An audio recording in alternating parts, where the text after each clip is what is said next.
Radio Costa Rica, Radio Costa Rica, en el corazón de una nueva era que llevas en tu mano y con un clic escuchas nuestra radio, Radio Costa Rica, Radio Costa Rica, la onda digital que une a Costa Rica.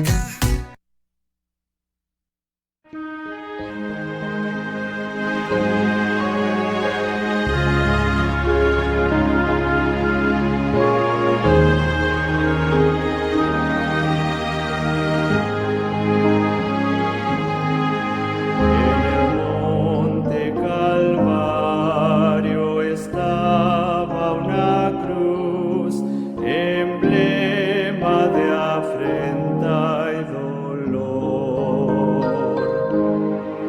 Y yo amo esa cruz, no murió mi Jesús por salvar al más vil pecador. Oh, yo siempre amaré esa cruz, en sus triunfos mi gloria será. Y algún día en vez de una cruz, mi corona Jesús me dará. Tengan todos muy, pero muy buenas tardes. Hoy, como todos los jueves, estamos en la cita con nuestro Señor, porque es una cita de amor porque Él nos ama, Él nos escogió, Él nos capacita, Él nos perdona, nos redime, todo, nos sustenta, nos guía, nos fortalece y nos ayuda a salir adelante. Así es que hoy es una cita de amor con el nada más ni nada menos con el Rey de Reyes y Señor de Señores. Así es que hoy vamos a iniciar nuestra programación que se llama El Llamamiento de Eliseo. El Llamamiento de Eliseo. Es bastante bueno cuando muy impactante es el llamamiento de Eliseo y todas las circunstancias que ocurrieron cuando él fue nombrado profeta. Y también es demasiado importante para nosotros todas las cosas que el Señor hizo a través de Eliseo. ¿Qué es lo único que pide el Señor de nosotros? Obediencia. Obediencia en todo. Obediencia a sus mandamientos, obediencia en todos los aspectos de la vida. Que lo tomemos en cuenta en todas nuestras decisiones, porque Él no se equivoca. Y si lo tomamos en cuenta en todas las decisiones, Él nos cubre con su manto de gloria y nos aparta de todo mal. Así es que es tan importante esta cita de amor que la verdad los invito a todos que no se la pierdan. Bueno, pues hoy vamos a ver, como les dije, el llamamiento de Eliseo. El llamamiento de Eliseo siempre dentro de Patriarcas y Profetas y también siempre desde Radio Costa Rica 930M, desde Facebook Live y Laicos en Acción en YouTube. Es muy importante y no solo van a encontrar los programas que yo hago, sino van a encontrar otro montón más que son igual o mejor de edificantes que los que yo les puedo presentar aquí. Así es que no se le olvide también que usted ponga por lo menos una horita al día esta emisora o accese en las redes sociales a Laicos en Acción, tanto en YouTube como en Facebook Live. Así es que vamos a iniciar con una programación, con una oración, donde quiera que usted esté, si puede, doble rodillas, y si no, incline su rostro y ore conmigo. Amantísimo Padre Celestial, te damos gracias por todas tus bendiciones, por habernos escogido, por guiarnos, por sustentarnos, por redimirnos, por protegernos, por salvarnos por todo. Padre eterno, te damos gracias. Por el sustento diario también que nos día con día, tanto en el sustento físico como el espiritual. Llega hasta los hogares de todo el mundo que quiera llegar y bendice a todas las familias que quieran accesar esta red, te lo pedimos en el nombre de Cristo Jesús. Amén. Amén. Bueno, pues hoy vamos a ver el llamamiento de Eliseo. Como les dije, siempre en patriarcas y profetas. Recordemos que antes de Eliseo estaba Elías y Dios había ordenado a Elías que ungiese a otro hombre para que fuese profeta en su lugar. Porque Dios siempre, siempre, siempre ha querido mantener un contacto con nosotros, ya sea a través de los profetas, ya sea a través de sueños o también en el Antiguo Testamento, las apariciones que hacían los ángeles, todo siempre, también cuando sacó a su pueblo de la tierra hacia la tierra prometida, lo sacó de Egipto en la columna de fuego, en la nube, en la Shekinah, en el templo, en el tabernáculo. Él siempre ha querido compartir con nosotros. Pues Dios había ordenado a Elías que ungiese a otro hombre para que fuese puesto en su lugar. Y le había dicho, vamos a leer qué le había dicho y vamos a leer Primera de Reyes 19:16. Primera de Reyes 19:16, que dice así: a Jehú, hijo de Nimsi, ungirás por rey sobre Israel. Y Eliseo, hijo de Safat, de Abel Meola, ungirás para que sea profeta en tu lugar. En tu lugar. Ya Dios tenía dispuesto llevarse a Elías, pero tenía que dejar un sustituto. Y ahí le dio la orden de que ungiera a Eliseo, hijo de Safat, para que fuera profeta en lugar de Elías. Y en obediencia a esa orden, Elías se fue a buscar a Eliseo. Recordemos que cuál era la principal característica de todos los profetas, era la obediencia. La obediencia. Tenían que ser leales y obedientes a todos los mandatos que el Señor les pusiera. Pues mientras Elías se dirigía al norte, notaba cuán cambiado estaba el escenario en comparación con lo que había sido tiempo antes. Recordamos la sequía que había habido durante 3 años y medio en Israel y que toda la tierra estaba seca, toda la flora y la fauna estaban devastadas. Y ahora pasaba por ahí y me imagino los campos todos reverdecieron, ya los pajaritos cantaban, en los ríos fluían, las flores, el aroma, todo era belleza. Y lo encontró sumamente cambiado. Entonces, cuando la había pasado Elías por primera vez, la tierra estaba quemada y no se labraban las regiones agrícolas porque hacía 3 años y medio que no caía ni rocío ni lluvia. Y ahora la vegetación brotaba por todos lados como para redimir el tiempo de la sequía y del hambre. Bueno, yo no sé ustedes, pero hace muchísimos años, en los años 71, 72, por ahí, el invierno, el verano se prolongó en Costa Rica más de la cuenta. 1 o 2 meses más estuvo sin llover. Siempre en Costa Rica la lluvia empieza, el verano empieza en mediados de noviembre, diciembre, por ahí, y empieza el invierno en mayo. Pues en esa oportunidad dejó de llover en septiembre y era finales de mayo y no llovía, y no llovía. Era algo increíble ver los árboles sin hojas, ver el pasto todo seco, ver la tierra toda agrietada, el sofoco, el calor que da en un verano tan prolongado. Era muy triste. Y el día que llovió la primera vez, al día siguiente, parecía que los árboles estaban deseando una gota de agua, porque empezaron a brotar todos los brotes de las ramas. Era algo espectacular, era algo espectacular. Fue un aguacero muy fuerte, la tierra absorbió por completo toda esa lluvia y fue algo increíble. Todas las personas se tiraron a la calle a disfrutar la lluvia ese día.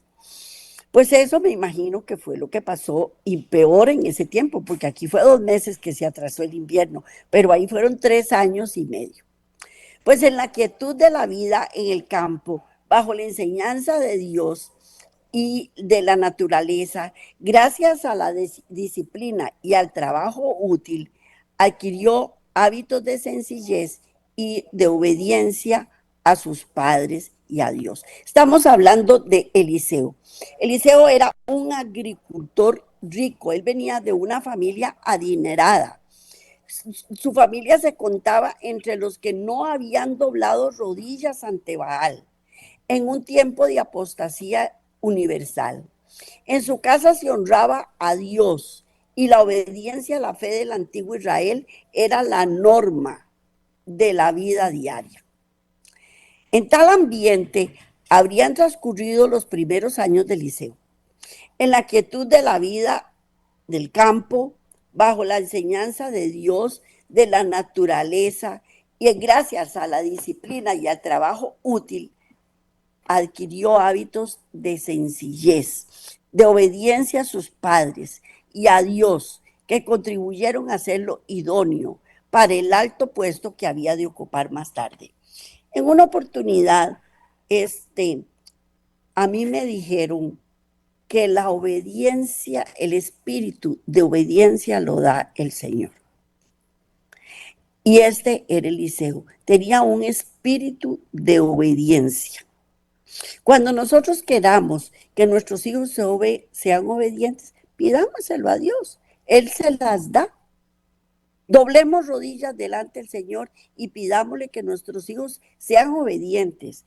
No sean obedientes tanto a mí, pues una cosa implica la otra, pero que sean obedientes a Dios, que sigan al Señor, que lo obedezcan. Eso es lo más importante que uno puede pedir por un hijo.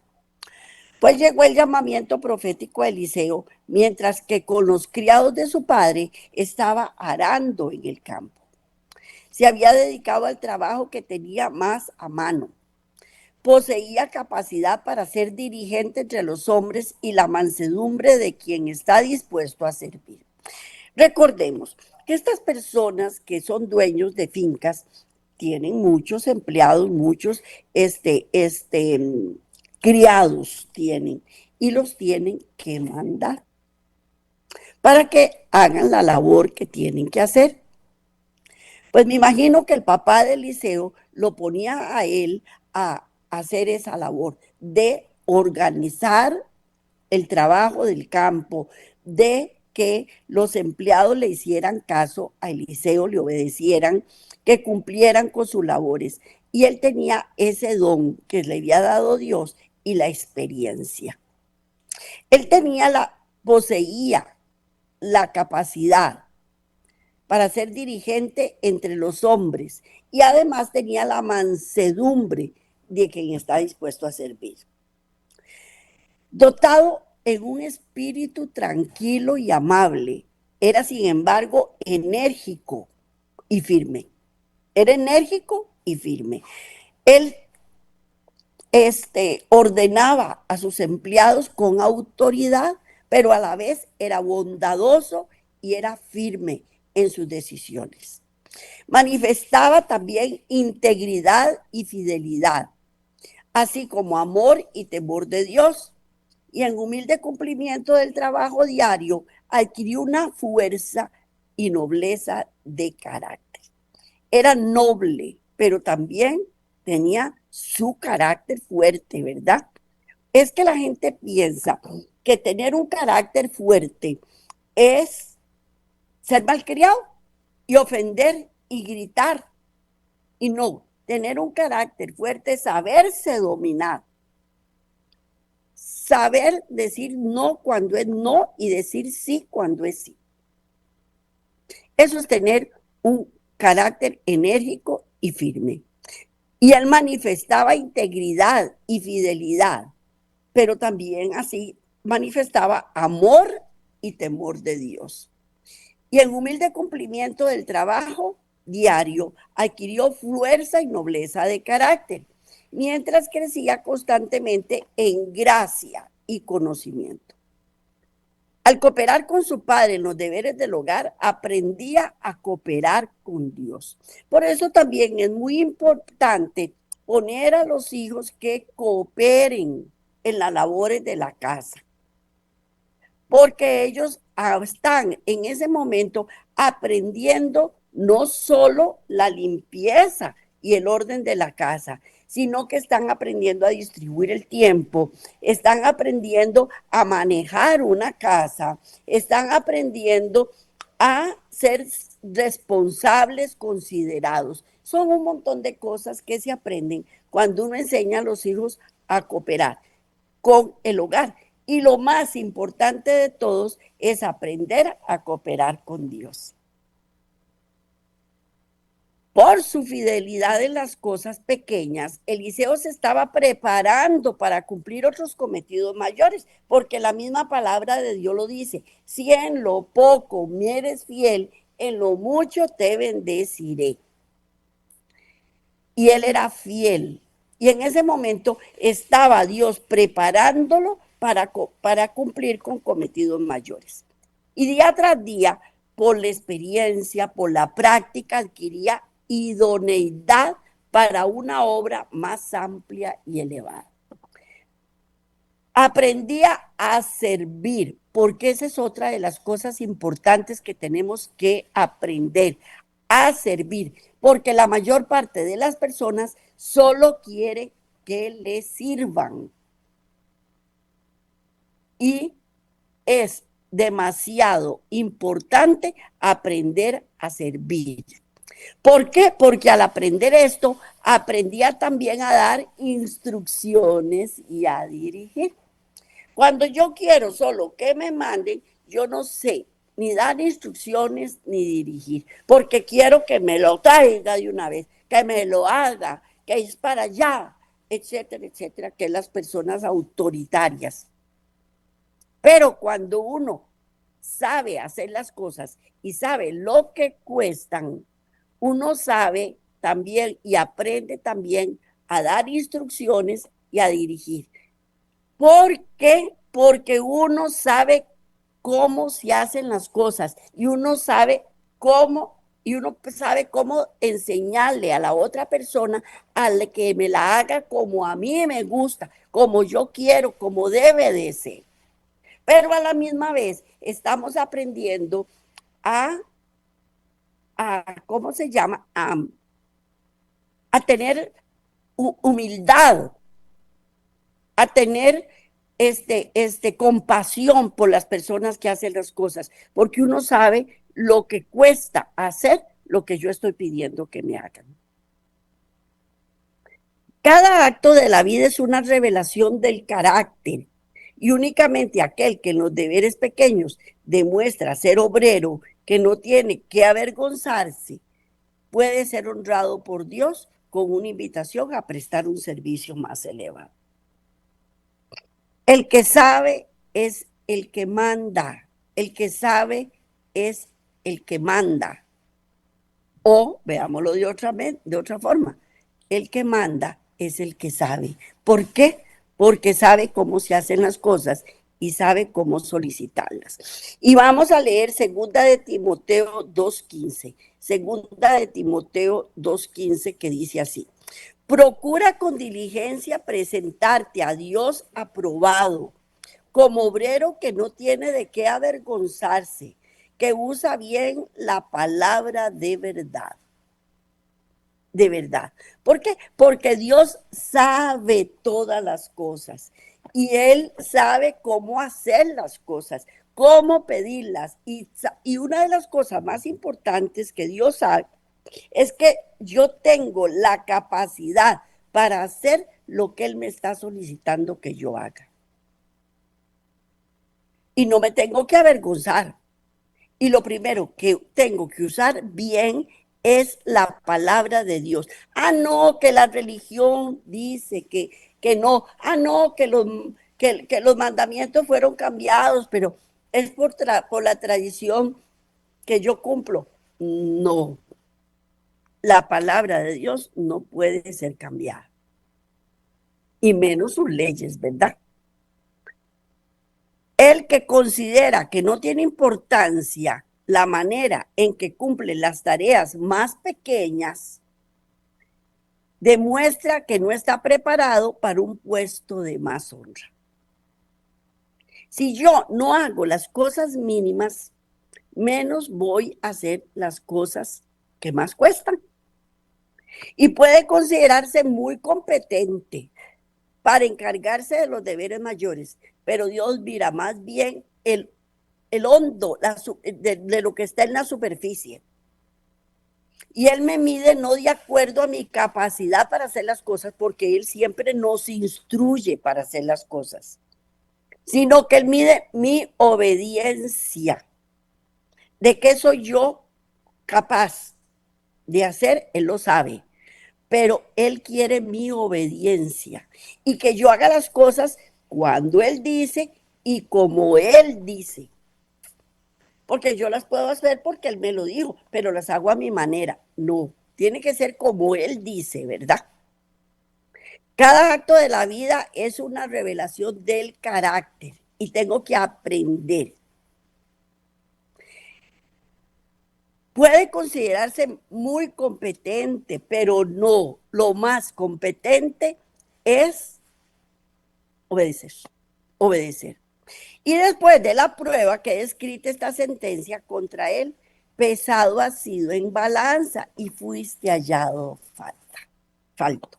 Si Dios me pide a mí que haga cosas y yo me rehúso a hacerlas o las hago como a mí se me parece mejor, voy a ser hallado falto. Su infidelidad reacciona sobre él mismo. No tiene la gracia, el poder, la fuerza del carácter que recibe por una entrega sin reservas. Esa, primero que todo, tengo que obtener la gracia, tengo que obtener el poder, tengo que obtener la fuerza de carácter y debo entregarme sin reservas a Dios. Todo eso Dios lo mide.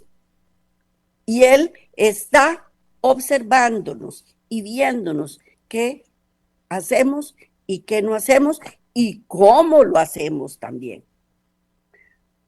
Por no estar relacionados con alguna obra directamente religiosa, muchos consideran que su vida es inútil, que nada hacen para hacer progresar el reino de Dios. Si tan solo pudiesen hacer algo grande, con cuánto gusto lo emprenderían. Pero porque solo pueden servir en cosas pequeñas, se consideran justificados para no hacer nada. Y en esto yerran. Ah, no, yo llego a la iglesia, a mí que no me pongan a limpiar pisos. No, no, no, no, no. No, no, no, no, no. O que a mí no me pongan a ir de aquí para allá trayendo cosas. No, yo quiero pararme en el púlpito y decir todo lo que yo tengo que decir, porque yo tengo la capacidad para hacerlo. Y están equivocados. Un hombre puede estar sirviendo activamente a Dios mientras se dedica a los deberes comunes de cada día. Mientras derriba árboles, mientras ara. La madre que educa a sus hijos para Cristo también está tan ciertamente trabajando para Dios como el ministro en el púlpito. ¿Qué supimos de María, la madre de Jesús? Ella era la principal mujer entre la comunidad. Ella ocupaba puestos de altura. No, era una ama de casa. Y sin embargo, ella supo enseñar y guiar a Jesús para que él cumpliera la obra de su Padre.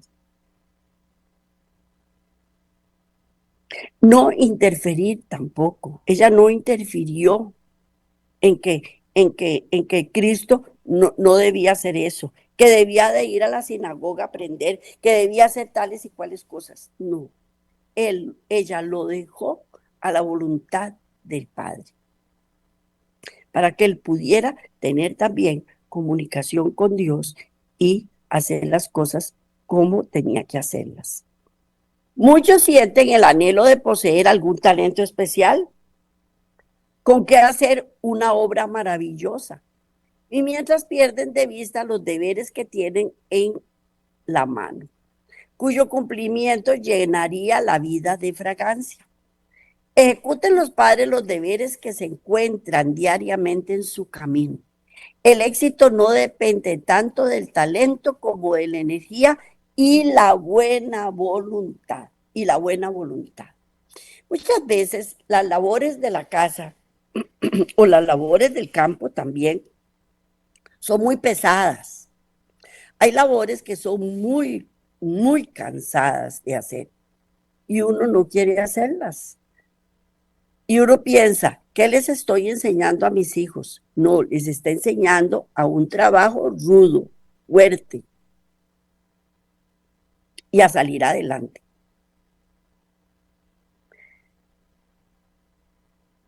Y como padres tenemos que ejecutar la labor que estamos haciendo, no solo hacerla a revienta cincha, ¿verdad? Así que estoy disgustada porque me tocó hacer esto y no quiero hacerlo. No, todo lo que hagamos, hagámoslo con alegría en el rostro, con amor, porque eso es lo más importante. Porque el éxito no depende tanto del talento como de la energía y de la buena voluntad. No es la posesión de talentos magníficos lo que nos habilita para prestar un servicio aceptable, sino el cumplimiento concienzudo de los deberes diarios.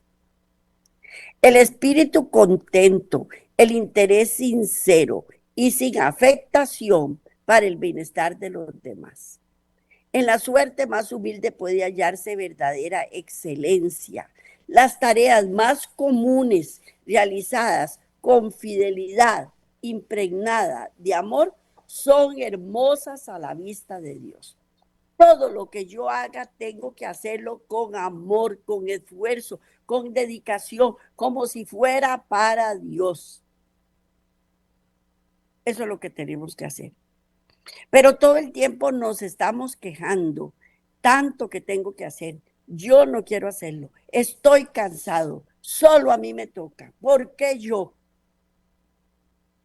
Y no nos estamos dando cuenta que Dios nos está preparando para tareas más complicadas, pero que por estarnos quejando o por no querer hacerlas y no querer cumplirlas, no nos da otras tareas de más importancia. Cuando Elías, divinamente dirigido en la búsqueda de su sucesor, pasó al lado del campo en el cual Eliseo estaba arando, echó sobre los hombros del joven el manto de la consagración. Y durante el hambre, la familia de Safat se había familiarizado con la obra y la misión de Elías, y ahora el Espíritu de Dios impresionó el corazón de Eliseo acerca de lo que significaba el acto del profeta. Era para él la señal de que Dios le llamaba a ser sucesor de Elías. Entonces, dejando los bueyes, vino corriendo a encontrarse con Elías y le dijo, vamos a ver qué le dijo, y vamos a leer Primera de Reyes 19, 20 y 21. Primera de Reyes 19, 20 y 21. Entonces, dejando él los bueyes, vino corriendo en pos de Elías y dijo, te ruego que me dejes besar a mi padre y a mi madre, y luego te seguiré. Y él le dijo, ve, vuelve, ¿qué te he hecho yo? Y se volvió y tomó un par de bueyes y los mató, y con el arado de los bueyes coció la carne y la dio al pueblo para que comiesen, y después se levantó y fue tras Elías y le servía. ¿Qué fue lo que fue a hacer él? Ay, no, el profeta Elías me eligió a mí y yo voy a ir a profetizar y voy a hacer esto. No. Eliseo le servía a Elías, le servía. No dijo esto para rechazarlo. Ve, ¿qué te he hecho yo? No le dijo esto para rechazarlo, sino para probar su fe. Y Eliseo debía tener en cuenta el costo, decidir por sí mismo si quería aceptar o rechazar el llamamiento. Si sus deseos se aferraban a su hogar y a sus ventajas, quedaba libre para permanecer allí. Pero el joven comprendió el significado del llamamiento. Sabía que provenía de Dios y no vaciló en obedecer. Ni por todas las ventajas mundanales se habría privado de la oportunidad de llegar a ser un mensajero de Dios. Ni habría sacrificado el privilegio de estar asociado con su siervo. Y volviéndose en pos de él, tomó un par de bueyes, los mató y con el arado de los bueyes coció la carne de ellos y la dio al pueblo que comiesen. Después se levantó, abandonó su hogar, donde se le amaba, para acompañar al profeta en su vida incierta, porque ahí iba y no sabía a qué iba, ¿verdad? Si Eliseo le hubiese preguntado a Elías qué esperaba de él, cuál iba a ser su trabajo, se le habría contestado: Dios lo sabe, Él te lo hará saber. Si confías en el Señor, Él responderá a cada una de tus preguntas. Puedes acompañarme si tienes evidencia de que Dios te ha llamado. Debes saber por ti mismo que Dios me apoya y que lo que oyes es su voz. Si puedes considerarlo todo como escoria a fin de obtener el favor de Dios, ven. Si yo desecho todas las comodidades que tengo y para mí nada de lo que tengo vale y me quiero ir en pos de Dios, vaya. Y si no, mejor quédese en su casita lleno de lujos y de cosas buenas como las que tenía Eliseo en ese momento. Este llamamiento se parecía al que recibió la respuesta dada por Cristo al joven rico que le preguntó: ¿qué bien haré para obtener la vida eterna? Y Cristo le contestó: si quieres ser perfecto, anda, vende lo que tienes, dalo a los pobres y tendrás tesoros en el cielo. Ven y sígueme. Eso lo encontramos en Mateo 19, 16, 21. Y vamos a leer Mateo 19, 20, 21. Entonces, no, espérese para ver. Me puse en otro lado. Sí, está bien. No, Mateo es. Mateo 19, 16, 18 y después vamos a leer hasta el 22. Entonces vino uno y le dijo: maestro bueno, ¿qué bien haré para tener la vida? Y él le dijo: ¿por qué me llamas bueno? Ninguno hay bueno sino uno, Dios. Manda si quieres entrar, mas si quieres entrar en la vida, guarda los mandamientos. ¿Qué le digo? Guarda los mandamientos. Y guardar los mandamientos es ser obediente. Y no es solo ser obediente, es amar a Dios también. Porque el que me ama, guarda mis mandamientos, dice la palabra. Le dijo: ¿cuáles? Y Jesús dijo: no matarás, no adulterarás, no hurtarás, no dirás falso testimonio. Mateo 19, 19, 22. Honrarás a tu padre y a tu madre, y amarás a tu prójimo como a ti mismo. El joven le dijo: todo esto los he guardado desde mi juventud, ¿mas qué me falta? Y Jesús le dijo: si quieres ser perfecto, anda, vende todo lo que tienes y dalo a los pobres y tendrás tesoros en el cielo. Ven y sígueme. Oyendo el joven estas palabras, se fue triste porque tenía muchas posesiones, muchas posesiones. Él no estaba dispuesto a perder lo que tenía. En cambio, Eliseo sí. Eliseo aceptó el llamamiento a servir y no miró atrás los placeres, las comodidades que dejaba. El joven rico, al oír las palabras del Salvador, se fue triste porque tenía muchas posesiones y no estaba dispuesto a hacer el sacrificio perdido. El amor que sentía por sus bienes era mayor que su amor a Dios. Y al negarse a renunciar a todo por Cristo, demostró que era indigno de servir al Maestro. La invitación a ponerlo todo en el altar del servicio le llega a cada uno. A cada uno siempre nos llega. Se nos pide a todos que sirvamos como sirvió Eliseo. Ni somos si somos todos invitados a vender cuanto tenemos. Pero Dios nos pide que demos a su servicio el primer lugar en nuestras vidas, que no dejemos transcurrir un día sin hacer algo que haga progresar su obra en la tierra. Él no espera de todo la misma clase de servicio.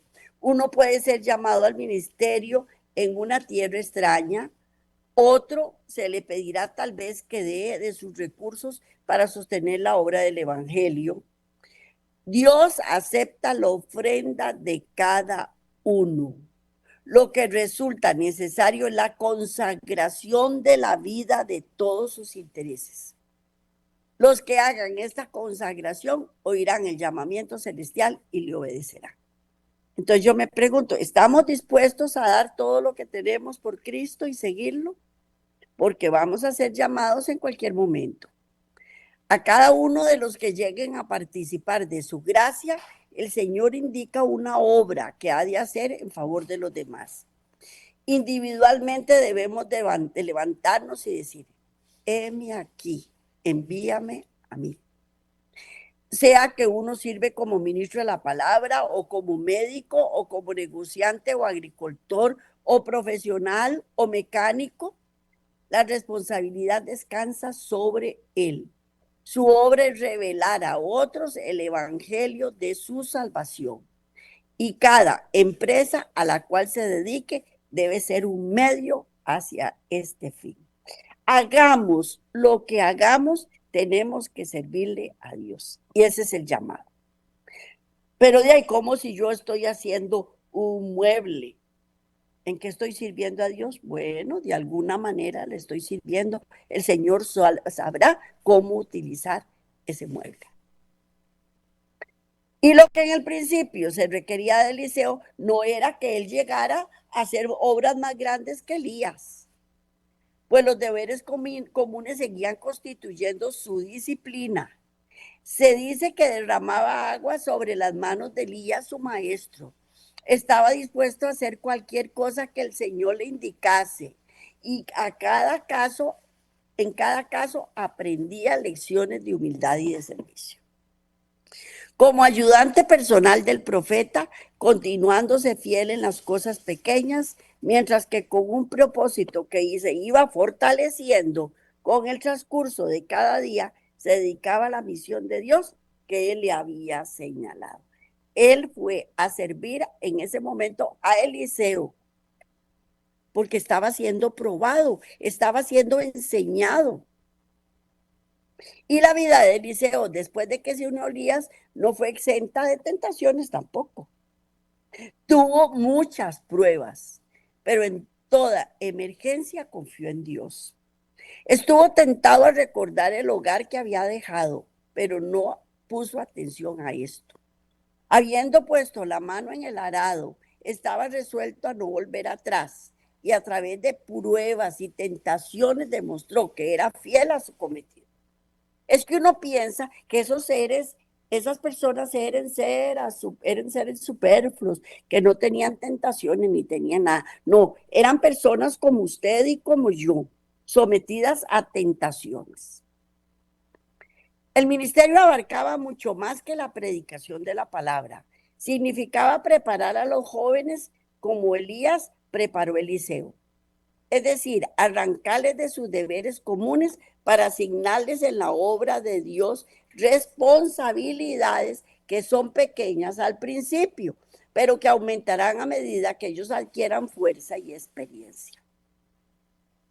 Hay en el ministerio hombres de fe y oración, hombres que pueden decir, lo que era desde el principio lo hemos oído, lo que hemos visto con nuestros ojos lo hemos mirado y palparon nuestras manos, tocante al verbo de la vida. Lo que hemos visto y oído, eso os anunciamos. Y eso lo encontramos en Primera de Juan capítulo 1, versículo 1 al 3. Dice, lo que era desde el principio, lo que hemos oído, lo que hemos visto con nuestros ojos, lo que hemos contemplado y palparon nuestras manos tocante al verbo de vida, porque la vida fue manifestada y la hemos visto y testificamos y anunciamos la vida eterna, la cual estaba con el Padre y se nos manifestó. Lo que hemos visto y oído, eso os anunciamos, para que también vosotros tengáis comunión con nosotros. Y nuestra comunión verdaderamente es con el Padre y con el Hijo Jesucristo. La comunión que nosotros debemos tener es con el Padre y el Hijo. Es con ellos que tenemos que tener la comunión.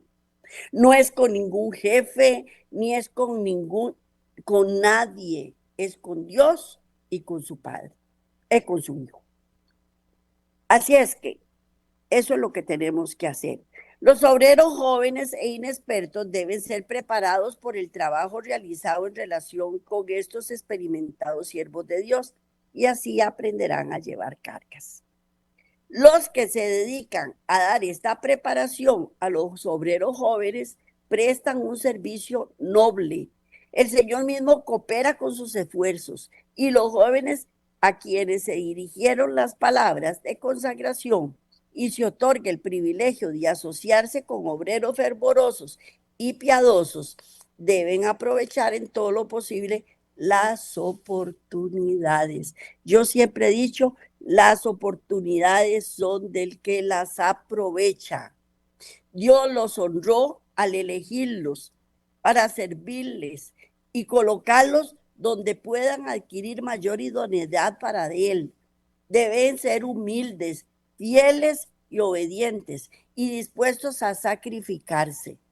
Si se someten a la disciplina de Dios, ejecutando sus instrucciones y eligiendo sus siervos como sus consejeros, se desarrollarán como hombres justos, de principios elevados y firmes, a quienes Dios pueda confiar sus responsabilidades.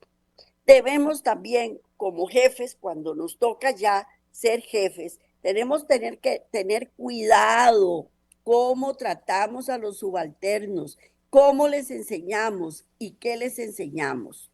Porque ellos están aprendiendo y aprenden lo bueno y también aprenden lo malo.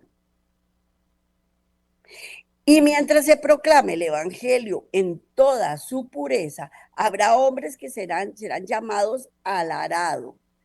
Y las vacaciones comerciales comunes que suelen embargar la mente y se educarán al lado de hombres de experiencia. Y mientras aprendan a trabajar eficazmente, proclamarán la verdad con poder, mediante admirables manifestaciones de la providencia divina. Serán eliminadas y arrojadas al mar montañas de dificultades. El mensajero que tanto significa para los moradores de la tierra será oído y comprendido. Los hombres conocerán lo que es la verdad. La obra seguirá progresando cada vez más hasta que toda la tierra haya sido amonestada. Y entonces vendrá el fin. Pero entonces yo me pregunto, si yo estoy trabajando de conserje en un ministerio, ¿qué? Estoy hablando de Cristo, no estoy hablando de nada. Pero sí estoy hablando de Cristo.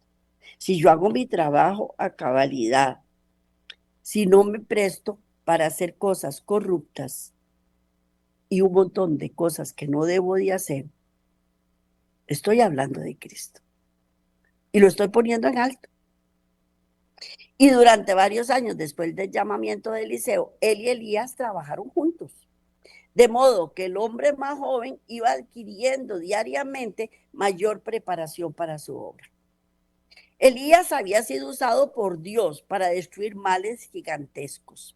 La idolatría que fomentada por Acab y la pagana Jezabel había seducido a la nación, había sido detenida en forma decidida. Habían sido muertos los profetas de Baal. Todo el pueblo de Israel había quedado profundamente conmovido y muchos volvían a adorar a Dios. Como sucesor de Elías, el mayor profeta que se conociera desde Moisés, le preparó para la obra que pronto debía hacer él solo. Elías lo estaba preparando para que él pudiera trabajar solo después. Porque una cosa es hacer el trabajo bien hecho cuando el jefe me está viendo, y otra cosa es hacer el trabajo más o menos cuando el jefe no me está viendo. Y uno tiene que trabajar bien, él lo esté viendo el jefe o no lo esté viendo. Y una y otra vez durante esos años de ministerio conjunto, Elías debió reprender severamente males flagrantes.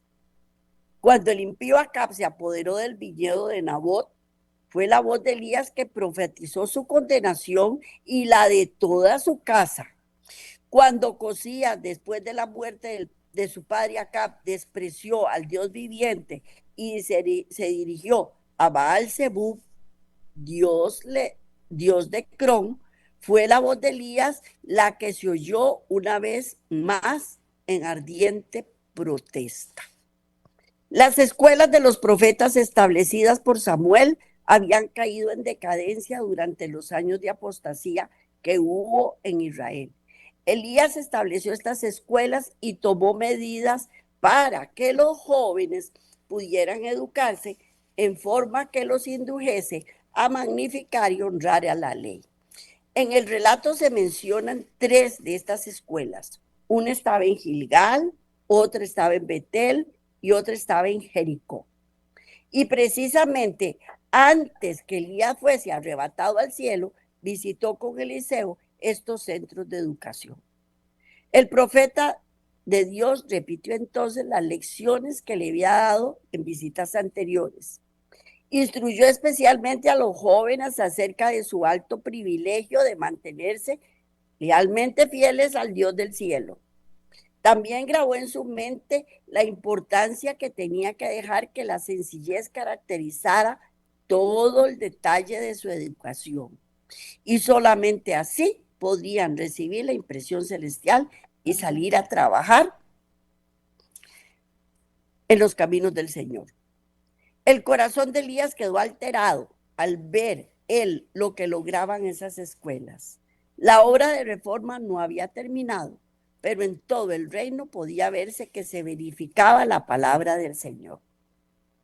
Y vamos a leer Primera de Reyes 19, 18. Primera de Reyes 19, 18. Dice, y yo haré que queden en Israel 7,000 cuyas rodillas no se doblaron ante Baal y cuyas bocas no lo besaron.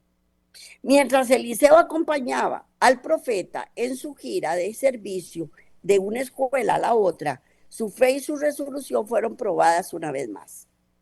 En Gilgal y también en Betel y en Jericó, el profeta lo invitó a que se volviera atrás. Dijo Elías, quédate ahora aquí, porque Jehová me ha enviado a Betel.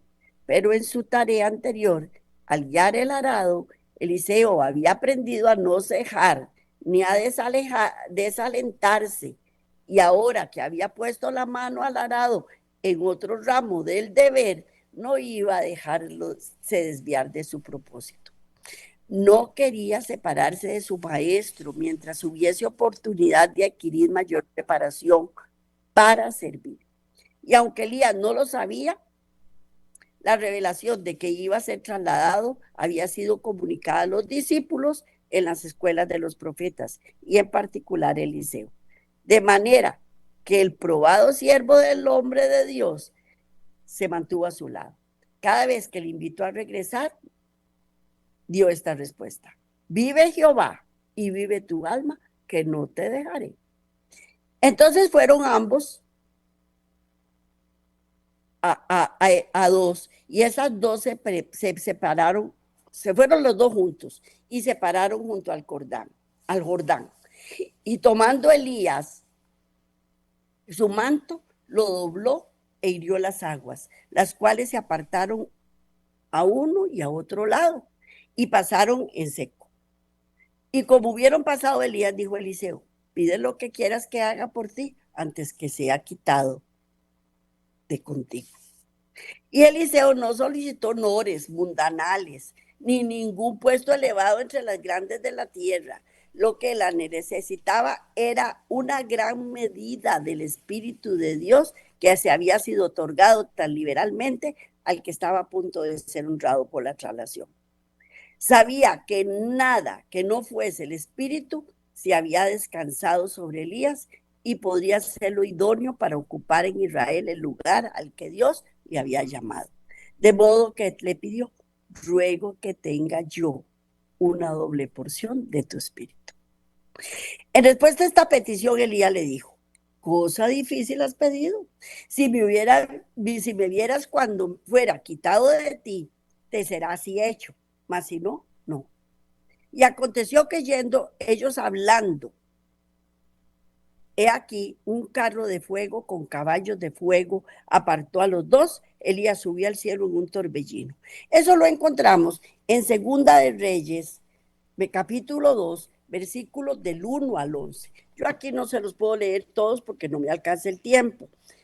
Segunda de Reyes, capítulo 2, versículos del 1 al 11. Elías fue un símbolo de los santos que vivirán en la tierra en ocasión del segundo advenimiento de Cristo y que serán transformados en un momento, en un abrir de ojos y a la final trompeta. Esto lo encontramos en Primera de Corintios 15, 51, 52. He aquí os digo un misterio. No todos dormiremos, pero todos seremos transformados. En un momento, en un abrir y cerrar de ojos, a la final trompeta, porque se tocará la trompeta y los muertos serán resucitados incorruptibles y nosotros seremos transformados. Elías es el representante de las personas que no van a conocer la muerte y van a ir directamente al cielo cuando sean trasladados. Como representante de los que serán trasladados, Elías, cuando se acercaba al fin del ministerio de Cristo en la tierra, tuvo ocasión de estar con Moisés al lado del Salvador sobre el monte de la transfiguración. En esos seres glorificados, los discípulos vieron en miniatura una presentación del reino de los redimidos y contemplaron a Jesús revestido de la luz del cielo y oyeron la voz de la nube. Vamos a leer Lucas 9:35. Dice, y vino una voz desde la nube que decía, este es mi hijo amado, a él oíd, a él oíd. Ellos contemplaron a Jesús revestido de la luz del cielo, oyeron la voz de la nube que le reconocía como hijo de Dios, vieron a Moisés, representante de los que serán resucitados de los muertos en ocasión del segundo advenimiento, y también estaba Elías, para representar a los que al final de la historia de la tierra serán cambiados de seres mortales en inmortales y serán trasladados al cielo sin pasar por la muerte. En el desierto, en la soledad y el desaliento, Elías había dicho que estaba cansado de la vida y había rogado que se le dejase morir, pero en su misericordia el Señor no había hecho caso a sus palabras. Elías tenía que realizar todavía una gran obra y cuando esta obra estuviese hecha, no iba a perecer en el desaliento y la soledad. No le tocaría descender a la tumba, sino ascender con los ángeles de Dios a la presencia de su gloria. Y viendo Eliseo clamaba, Padre mío, carro de Israel y su gente de a caballo, y nunca más le vio. Y trabando de sus vestidos, rompiólos en dos partes. Alzó luego el manto de Elías que se le había caído e hirió las aguas y dijo, ¿dónde está Jehová, el Dios de Elías?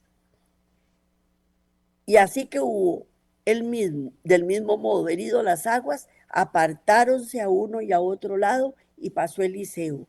Y viéndolo los hijos de los profetas que estaban en Jericó de la otra parte dijeron, el espíritu de Elías reposó sobre Eliseo. Y lo vinieron a recibir e inclinaron a él hasta la tierra.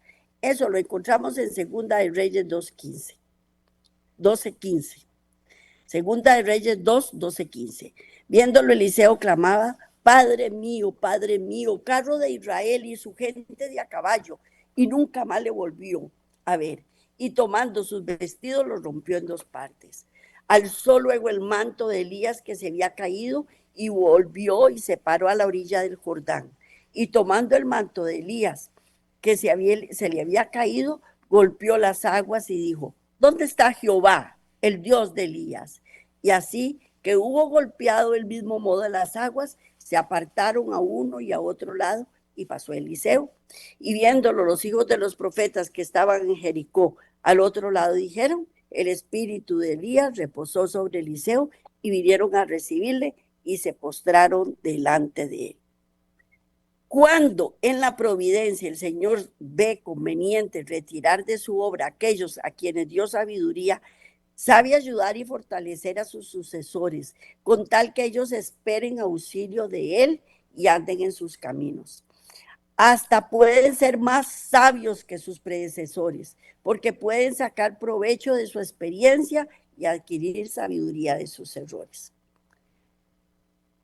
Desde entonces en adelante, Eliseo ocupó el lugar de Elías. El que había sido fiel en lo poco, iba a demostrar también ser fiel en lo mucho. Y eso es lo que Dios espera de nosotros, que seamos fieles en lo poco para podernos dar cosas importantes que hacer y también ser fieles en lo mucho. Este fue el llamado de Elías. Espero que la historia les haya gustado bastante, que sea bastante fructífera para nosotros, que aprendamos que lo principal es tener obediencia, humildad y el don de servicio, y que no andemos ahí gloriándonos diciendo yo soy más de lo que soy. Así es que Dios me los bendiga a todos. Nos vemos la próxima semana si Dios quiere. Un abrazo para todos. Feliz fin y principio de semana.